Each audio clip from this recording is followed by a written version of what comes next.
Merci beaucoup d'avoir lancé cette vidéo qui se veut d'un format un peu moins conventionnel. Je vais prendre un peu de temps pour parler de ma vision de la visibilité via les réseaux sociaux et les autres d'ailleurs, les autres réseaux aussi. Donc je te remercie beaucoup d'avoir pris le temps de cliquer sur cette vidéo de CGP NextGen. L'objectif de CGP NextGen, si tu n'es pas déjà abonné ou si tu es nouveau sur la chaîne, c'est de pouvoir parler du développement commercial et digital des conseillers financiers, des conseillers en gestion de patrimoine, avec une méthode qui met en avant l'efficacité, la simplicité, la rapidité, qui sont des mots importants pour nous. Donc si ce n'est pas déjà fait, je t'invite à t'abonner et à liker cette vidéo, laisser un petit commentaire pour parler de ce qui te plaît et qu'on puisse finalement discuter ensemble. Durant cette vidéo, on va parler de 3 choses. Je vais vous parler de mon expérience par rapport à la communication, notamment via LinkedIn. Comment est-ce que ça s'est passé pour moi dans le détail, mes premiers mois sur LinkedIn et mes premiers mois d'activité. Ensuite, je vais vous parler globalement de ce qu'il faut faire, de ce qu'il ne faut pas faire, de ce que ça peut vous apporter. Et puis on va terminer sur la fin sur les 3 étapes pour pouvoir développer correctement son canal market et LinkedIn. Donc restez jusqu'à la fin pour avoir les 3 points essentiels pour pouvoir vous développer correctement sur ce réseau, sachant que c'est juste une brique parmi d'autres. Donc sans transition, je voulais donc parler de mon rapport à la visibilité, finalement mon parcours, ce que ça m'apporte aujourd'hui, et ce que théoriquement, et même de manière assez pratique, ça peut t'apporter demain, si tu mets en place certaines choses dans ta stratégie de développement. Moi j'ai commencé LinkedIn de manière sérieuse, on va dire, en début d'année 2024. J'ai plus les dates exactes en tête, mais il faut savoir que je partais de zéro, j'avais pas d'antériorité sur les réseaux sociaux, pas sur Insta en particulier, pas sur Facebook non plus. Donc j'ai commencé moi à poster simplement parce que j'en avais envie, et puis que je me suis dit de manière totalement égoïste et assez logique que commencer à poster ça m'aiderait à gagner en visibilité, à signifier à mon réseau actuel, LinkedIn en l'occurrence, que je travaille dans le domaine de la gestion de patrimoine et que je lance de manière imminente mon cabinet. Oui, parce qu'à ce moment-là, j'étais sur le point de lancer mon cabinet en gestion de patrimoine à Legacy et j'étais dans la phase un petit peu embêtante que connaissent les professionnels où j'étais en train de faire mes démarches d'adhésion à une association professionnelle, de CGP, dans mon cas la CNCGP, et dans les démarches d'obtention de l'ORIAS, puisque je suis conseiller en investissement financier et courtier en assurance. Donc dans ce laps de temps-là, peut-être par peur de ne rien faire, fear of missing out, le FOMO, par peur de rater quelque chose, je me suis mis à poster.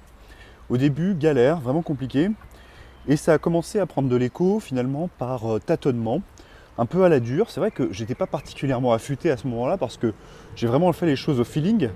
Et c'est finalement en comprenant la mécanique dans la douleur, après des mois d'efforts, littéralement des mois d'efforts, que ça a commencé à payer un petit peu plus, avec plus de visibilité, plus de likes. Au début, ça m'a pas apporté grand-chose parce que j'ai commencé de manière peu efficace, c'est-à-dire sans stratégie, sans technique pour pouvoir augmenter ma visibilité facilement. Ce qui fait que ça m'a pris du temps pour commencer et probablement que si j'avais eu un cabinet qui tournait déjà à plein à ce moment-là, j'aurais pas continué en fait. Parce que j'avais pas compris comment est-ce que ça fonctionnait. Et le jour où ça s'est un peu décanté finalement, je me rappelle un petit peu, j'avais dû faire 2000 impressions sur LinkedIn. J'étais aux anges parce que la plupart du temps je faisais 800, peut-être 900. Donc j'étais aux anges et finalement c'est ça qui m'a donné l'énergie de continuer.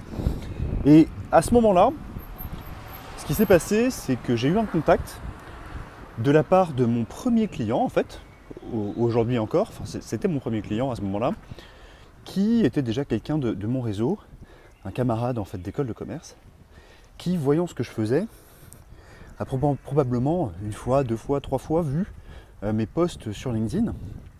Et ce post-là qui a eu plus d'écho, avec plus de crédibilité, puisqu'il y a eu plus de commentaires sans doute, ou du moins quelques-uns, et quelques likes aussi, de mémoire, a décidé finalement de prendre contact avec moi pour pouvoir, pour qu'on puisse travailler ensemble. Chose qu'on a fait aujourd'hui, chose qu'on fait aujourd'hui. C'est désormais mon client depuis une grosse année maintenant, une année maintenant. Un peu moins en réalité, un peu moins d'un an. Mais là je vous parle de ça, c'était des mois après que j'ai commencé à poster pour la première fois, quoi. Donc effort de ténacité. Ça, j'en profite à ce moment-là pour insérer une notion qui est importante à mes yeux et qui est importante en fait pour tout le monde. C'est ce que j'appelle moi la loi des 7 contacts. Alors c'est un truc que j'ai théorisé moi, donc il n'y a pas de fondement, on va dire. Il n'y a pas de fondement scientifique, je crois. La loi des 7 contacts qui veut que une vente complexe, telle qu'on l'effectue nous, donc en tant que conseiller en gestion de patrimoine, une vente complexe, c'est-à-dire pas une vente de biens de grande consommation, on va pas acheter du beurre, quoi, on vend pas du beurre nous. J'ai rien contre le beurre, au contraire. Une vente complexe, elle se fait en moyenne avec 7 contacts commerciaux. Un contact commercial, c'est un email, c'est un rendez-vous, un coup de fil, ou alors le fait d'aller voir un post de la personne en question sur LinkedIn. C'est un contact commercial. Donc 7 contacts commerciaux. Et finalement, avec ce premier client, je pense que d'une manière ou d'une autre, il avait dû avoir 3, 4, 5 contacts par LinkedIn. Et c'est ce qui lui a permis de venir vers moi, de décider de sauter le pas. Ma démarche avec LinkedIn à ce moment-là, elle était extrêmement peu proactive. C'était vraiment pas professionnel, pas de stratégie encore une fois. Néanmoins, ça a permis à ce contact-là, à ce client aujourd'hui, d'entrer en relation avec moi. C'est là que j'ai compris, je crois, qu'il y avait quelque chose à faire là-dessus. C'est pas que je l'avais pas compris initialement, puisque sinon j'aurais pas pris tout ce temps à le faire.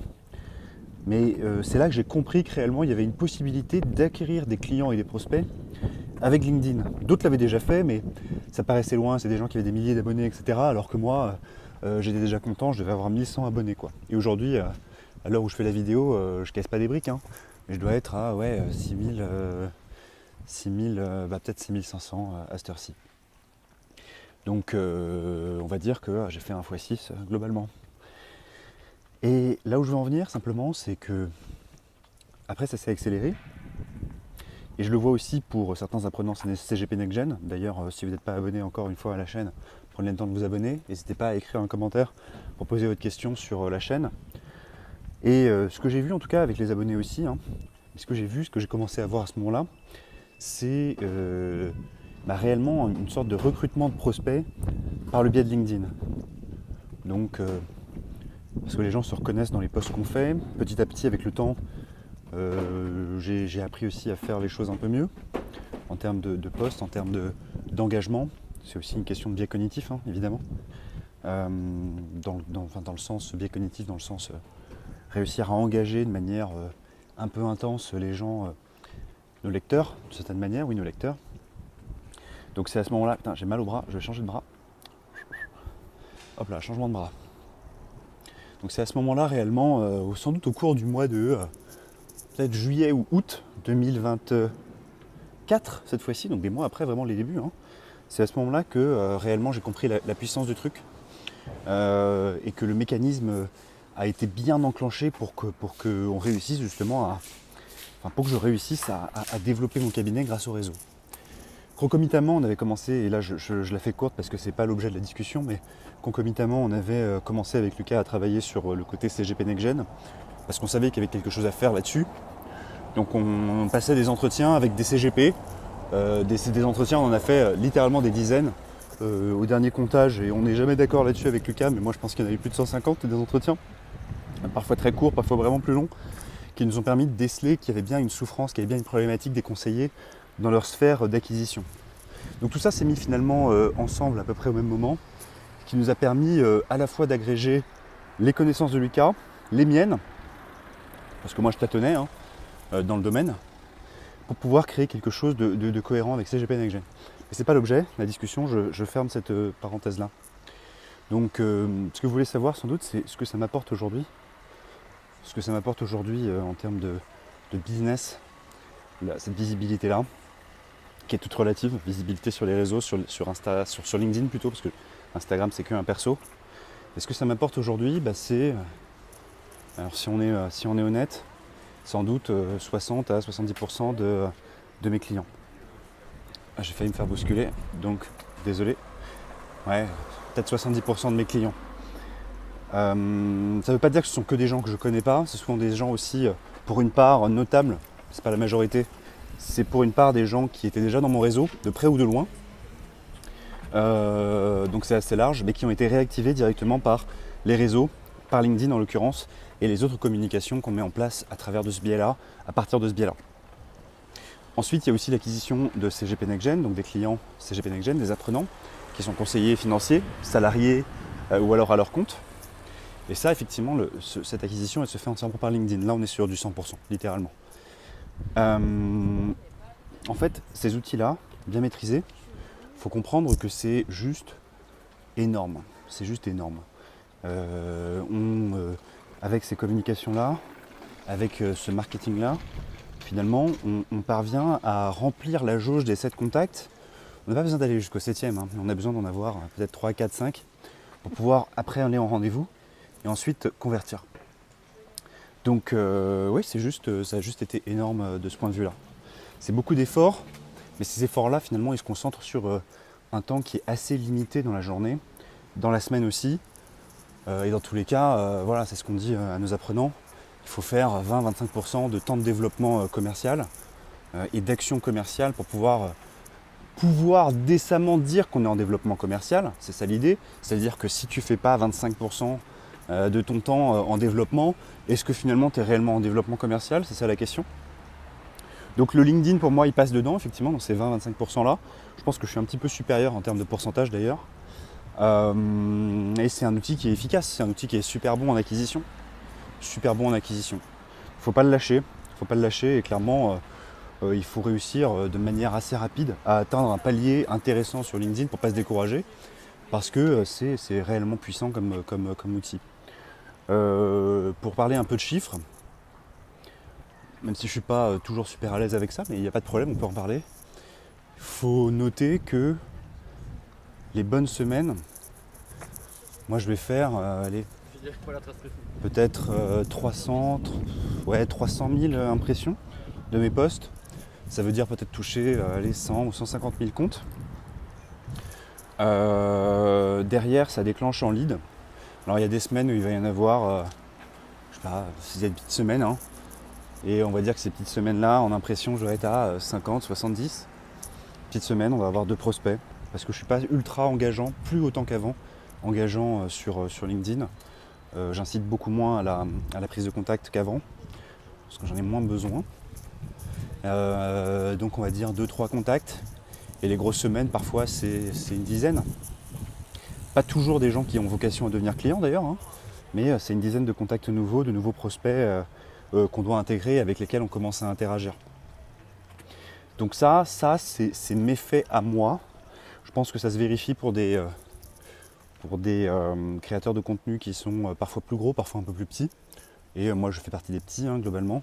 Je crois que sur LinkedIn c'est quand même notable, je crois, d'avoir 6500 abonnés, je crois. Sachant que moi j'ajoute personne quasiment.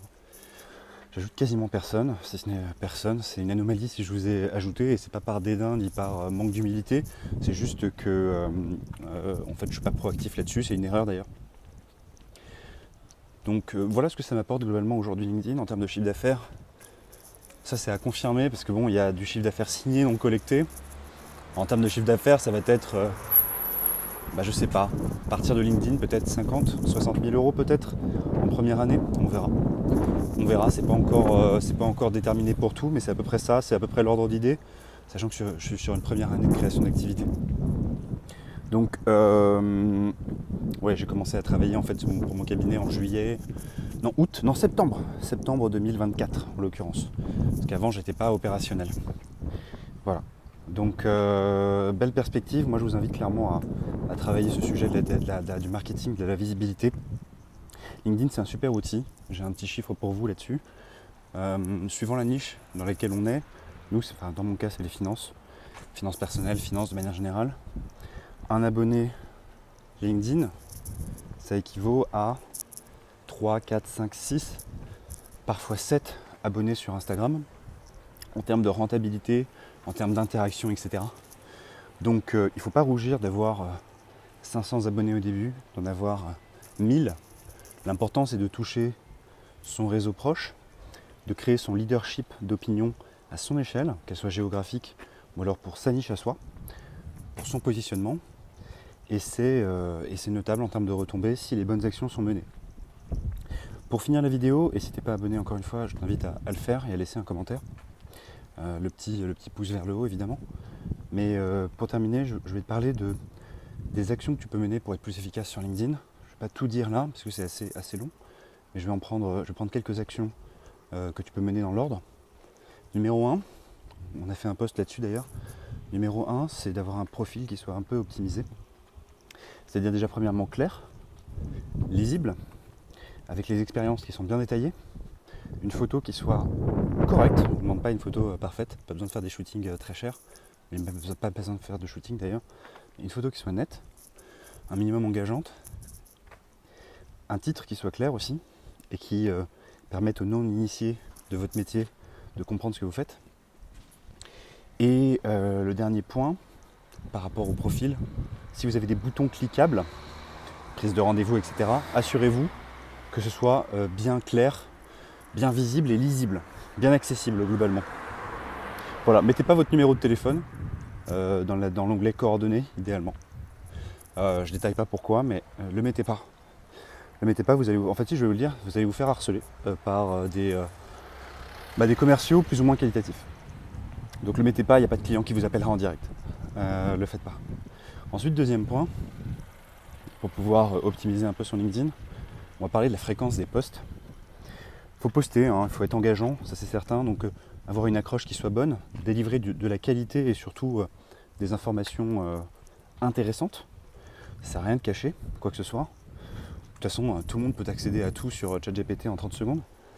Donc délivrer de la valeur, gratuitement évidemment, et une bonne accroche au début.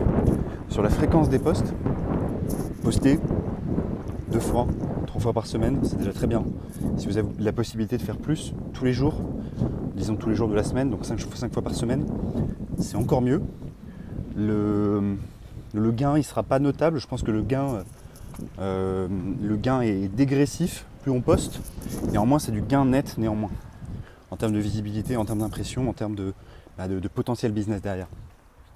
Le dernier point, je dirais, pour pouvoir optimiser son LinkedIn, et c'est extrêmement... en fait, je ne comprends pas, c'est pourtant connu et les gens ne le font pas. C'est pourtant un des éléments déterminants. Peut-être même que dans l'ordre, en réalité, c'est peut-être le numéro 2. C'est de commenter les posts d'autres créateurs. Pas uniquement des créateurs dans sa niche à soi, mais peut-être aussi des créateurs qui soient dans d'autres domaines. Par contre, la régularité et la constance de ces commentaires que vous allez faire, elle est importante. Il faut que vous soyez identifié. Il faut que vous soyez identifié par la personne que vous commentez. Donc idéalement, allez commenter les mêmes personnes régulièrement. Je ne dis pas qu'il faut faire ça à 100%, mais il faut le faire régulièrement. De sorte à ce que la personne que vous commentez ait aussi prenne le réflexe aujourd'hui ou plus tard de commenter chez vous aussi de manière aussi régulière. Bon, je vais faire un petit demi-tour. Hop. Changement de bras, encore une fois. Parce que les épaules, on fait du mieux. Hein. Donc en appliquant ces 3 points-là, déjà, en termes de visibilité sur LinkedIn, ça va commencer à décoller. C'est les premières bases. Et c'est les premières bases qu'il ne faut pas rater. Si tu ne le fais pas, si ces 3 points-là ne sont pas cochés, si tu ne peux pas dire avec certitude que c'est fait, dans ce cas, ça ne sert à rien de passer aux étapes suivantes. Pour voir les étapes suivantes, d'ailleurs, je t'invite à prendre contact avec nous. Tu as la possibilité de prendre rendez-vous pour qu'on puisse te présenter donc, le programme de notre accompagnement CGP Next Gen. Tu peux aussi nous écrire si tu as des questions qui sont plus ponctuelles. On répond toujours avec plaisir et on répond plus vite par rapport à ça. Donc, en résumé, LinkedIn, super important, super intéressant, vrai levier business, à condition d'en maîtriser les usages. Sinon, vous allez faire les mêmes erreurs que moi au début, c'est-à-dire perdre des mois dans l'exécution du début, absolument pas efficace. Il faut quand même constater que la plupart des gens vont arrêter de poster avant d'avoir leurs premiers résultats. C'est assez rare finalement les gens qui continuent à poster 1 mois, 2 mois alors qu'ils ont des résultats qui sont assez médiocres. Donc ça c'est du temps perdu à 100%. Il faut réussir à être efficace dès le début, comprendre les codes, de sorte à pouvoir se maintenir dans cet environnement-là. Et croyez-moi, ça vaut le coup. Ça vaut très clairement le coup. Donc il faut y aller. Questionnez-nous au max là-dessus. Je suis vraiment content d'avoir pu vous parler de ce sujet-là. C'est un gros monologue, mais ça me permet de faire mes pas aussi. Et je trouvais que c'était un peu plus personnel de vous parler comme ça. J'espère que la qualité sera bonne. Sinon, vous le mettez en audio. Et puis je vous dis à bientôt.